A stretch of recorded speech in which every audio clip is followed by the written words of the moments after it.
নমস্কার বন্ধুরা, দেখতে দেখতে আর কয়েকদিন পরেই 2025 সালের 31শে মার্চ চলে এসছে। অর্থাৎ 2024-25 আর্থিক বছরের শেষ দিন এই 31শে মার্চ।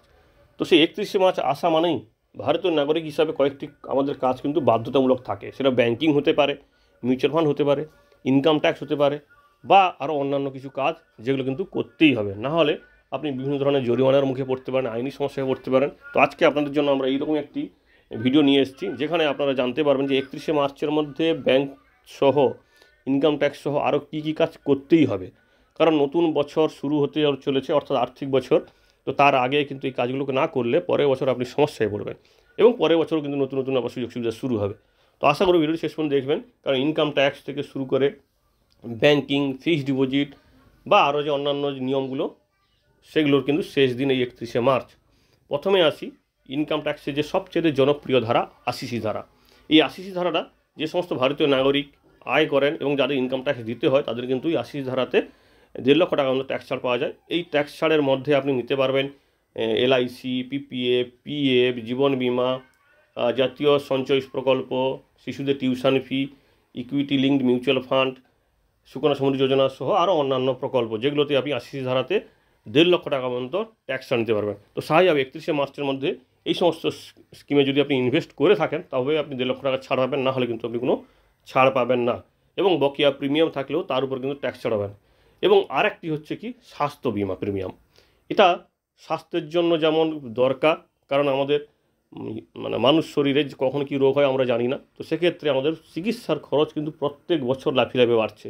তো সেক্ষেত্রে মেডিক্লেম বা হেলথ ইন্স্যুরেন্স খুবই জরুরি। তো এখানে 80D ধারাতে ট্যাক্স ছাড় পাওয়া যায়।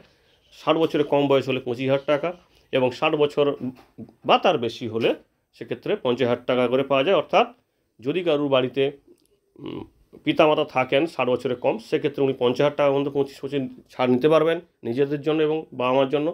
আর যদি সিনিয়র সিটিজেন হয়ে থাকেন, সেক্ষেত্রে কিন্তু 50-50 1 লক্ষ টাকা পর্যন্ত ছাড় নিয়ে যাবে স্বাস্থ্য বিমাতে। তো এই সংক্রান্ত একটি ডিটেলস ভিডিও আমাদের আছে, যে কীভাবে কোন ধারাতে কীভাবে ছাড় নেওয়া যায়, চাইলে আপনি দেখে নিতে পারেন। এবারে আসি গৃহ ঋণ, অর্থাৎ হোম লোনেও কিন্তু ট্যাক্স ছাড় পাওয়া যায়। 24B ধারাতে 2 লক্ষ টাকা পর্যন্ত ট্যাক্স ছাড় পাওয়া যায়।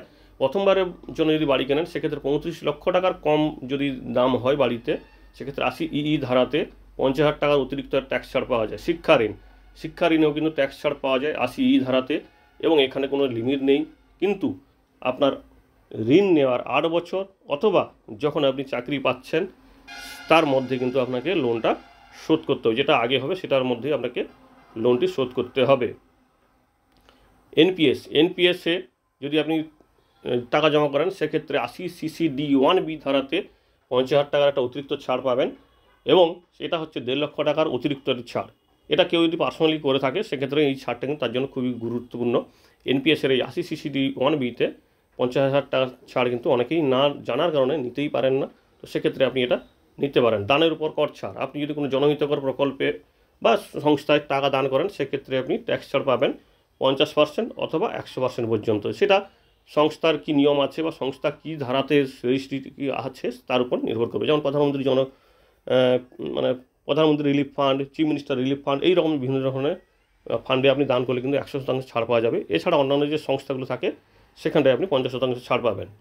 তবে হ্যাঁ, এখানটা এই ট্রাস্ট বা দাতব্য প্রতিষ্ঠানে আপনি দান করার সময় অবশ্যই 12 এর অধীনে নামটি আছে নাকি তার দেখে নেবেন, এবং 80G সার্টিফিকেট অবশ্যই নেবেন, নাহলে কিন্তু আপনি এই ট্যাক্স ছাড়টি পাবেন না। 80Gর যে সার্টিফিকেট, সেটা থাকলে আপনি কিন্তু ট্যাক্স ছাড়ের সময় যদি প্রয়োজন হয় তখন দেখাতে পারবেন। এবার আসি TDS। সমস্ত আয়ের উপর কিন্তু TDS দিতে হয়, সেটা ফিক্সড ডিপোজিটের সুদ হোক, রেকারিং ডিপোজিটের সুদ হোক, সিনিয়র সিটিজেন সেভিংস যাই হোক না কেন, বিভিন্ন ধরনের আয় থেকে, চাকরির আয়, বেতনের আয়, সবেতেই কিন্তু TDS দিতে হয়। তবে হ্যাঁ, ফিক্সড ডিপোজিট বা অন্যান্য যে সুদ থেকে আয়ের উপর TDSের ছাড় আপনি পেতে পারেন, বা PF থেকে সুদের উপর ছাড় পেতে পারেন। তার জন্য আপনাকে 15G ফর্ম পূরণ করতে হবে সাধারণ নাগরিক হলে, আর প্রবীণ নাগরিক হলে 15H ফর্ম পূরণ করতে হবে। 15G এবং 15H ফর্ম নিয়ম কিন্তু পাল্টে যাচ্ছে 1 এপ্রিল থেকে। তো আপাতত এবছরের জন্য কিন্তু পুরনো নিয়ম, সেই নিয়মে কিন্তু আমাদের ভিডিও আছে, চাইলে দেখে নিতে পারেন। নতুন নিয়মের ভিডিও কিন্তু আমরা খুব দ্রুত দিয়ে দেবো।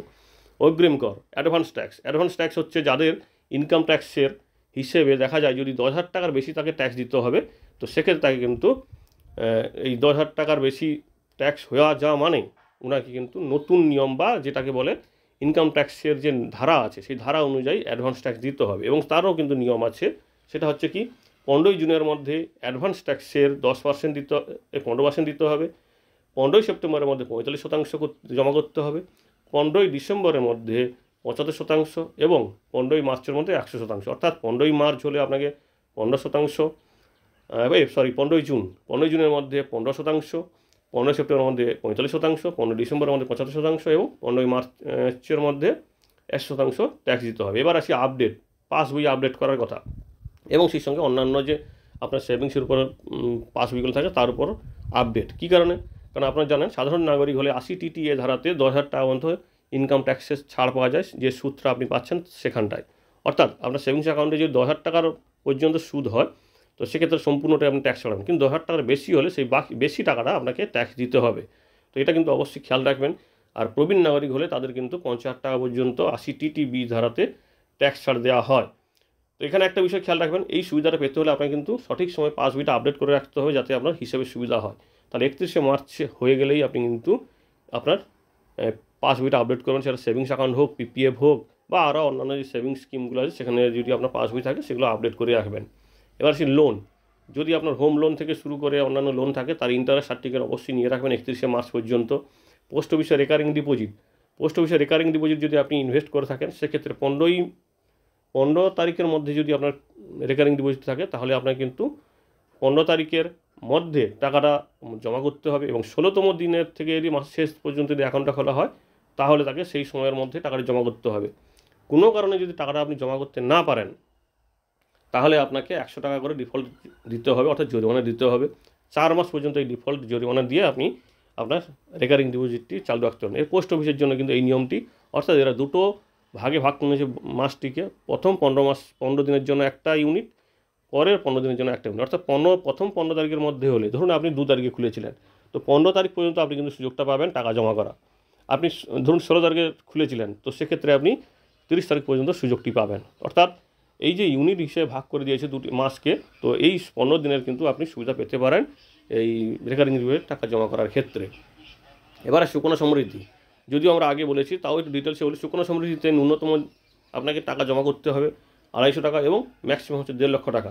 তবে এখানে একটা বিষয় খেয়াল রাখবেন, টাকা যদি না জমা করতে পারেন কোনো আর্থিক বছর, সেক্ষেত্রে আপনাকে পরে ডিফল্ট হিসাবে জরিমানা দিয়ে আবার আপনার এই সুকন্যা সমৃদ্ধি অ্যাকাউন্টটিকে চালু করতে হবে, নাহলে কিন্তু অ্যাকাউন্টটি ফ্রিজ হয়ে যাবে। ফর্ম 12B, এটা খুবই একটি গুরুত্বপূর্ণ ফর্ম।